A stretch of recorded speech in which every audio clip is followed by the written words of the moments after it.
आस्था times, समाजसेवेची आस्था असणारं एकमेव व्यासपीठ। धनगर समाजाच्या प्रलंबित मागण्यांसाठी अनेक मोर्चे, आंदोलन, लाक्षणिक उपोषणे आणि मेळावे आजपर्यंत समाजाच्या माध्यमातून करण्यात आले आहेत।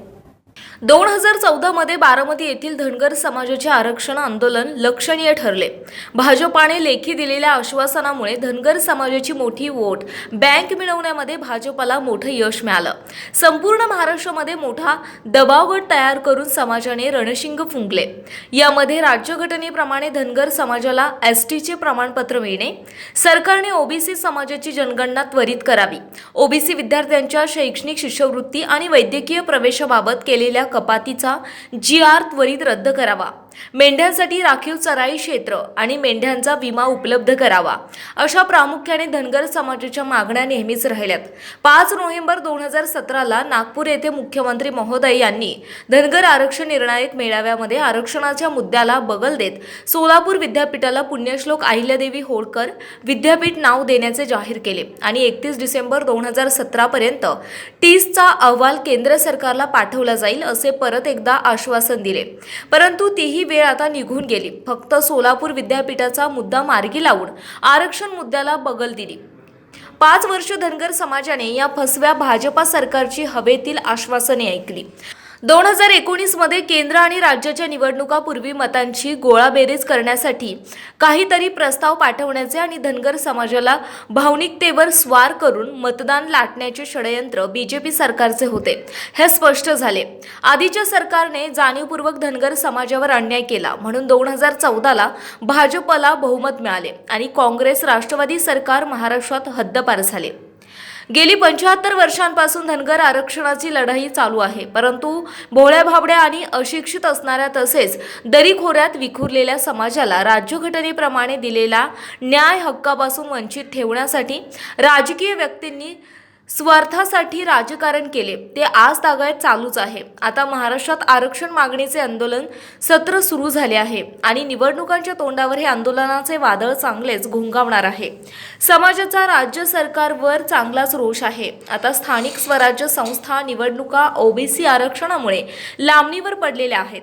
ओबीसी वोट बँक फार मोठी आहे, त्यामध्ये धनगर समाज 1 नंबरला असल्याने या समाजाच्या मुद्द्यावर फक्त राजकारण करून मते लाटण्याचे स्वार्थी धोरण राष्ट्रवादी आणि भाजपा दोन्हीही करताना दिसतात।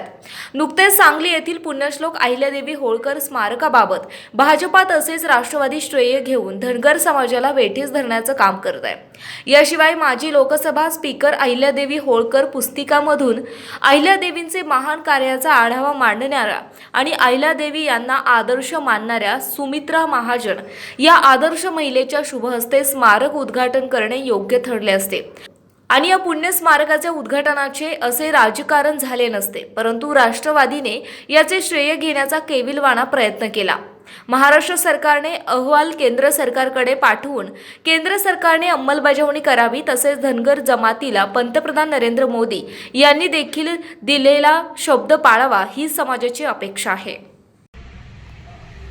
मी कल्याणी वाघमोडे बारामती येथून माझे मत व्यक्त करत आहे।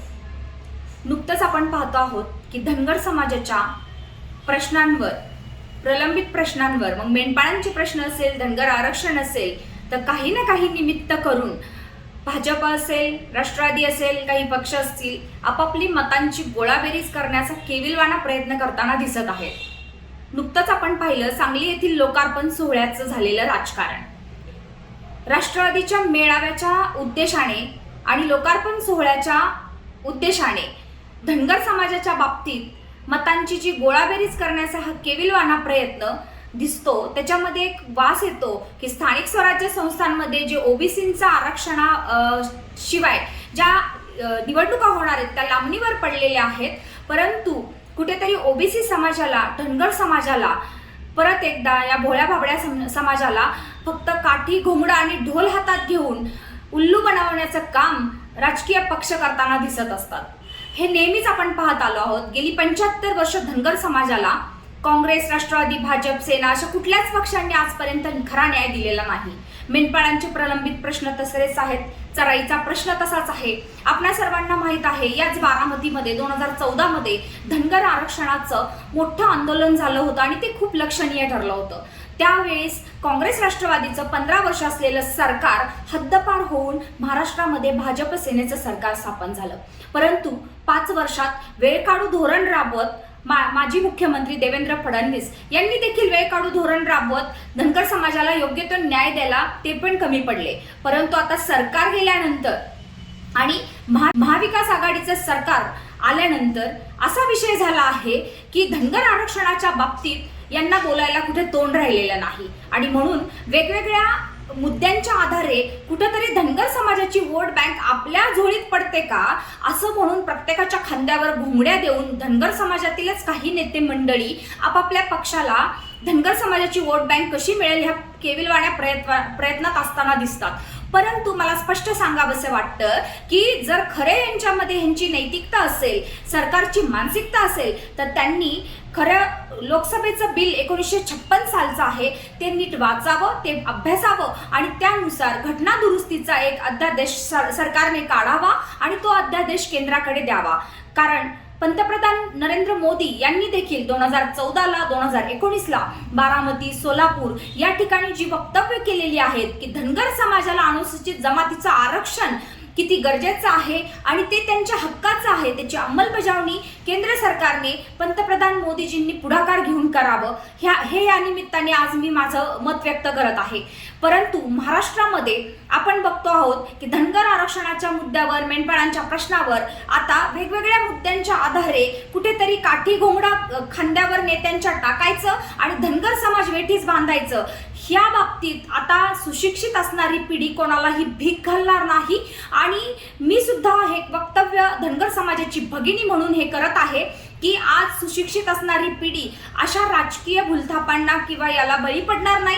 येणाऱ्या स्थानिक स्वराज्य संस्थांच्या निवडणुकांमध्ये जरी ओबीसी आरक्षण लांबणीवर पडलेलं असेल तरी ते 2-3 महिन्यानंतर त्या निवडणुका होतील. परंतु आमच्या नवीन बातम्या पाहण्यासाठी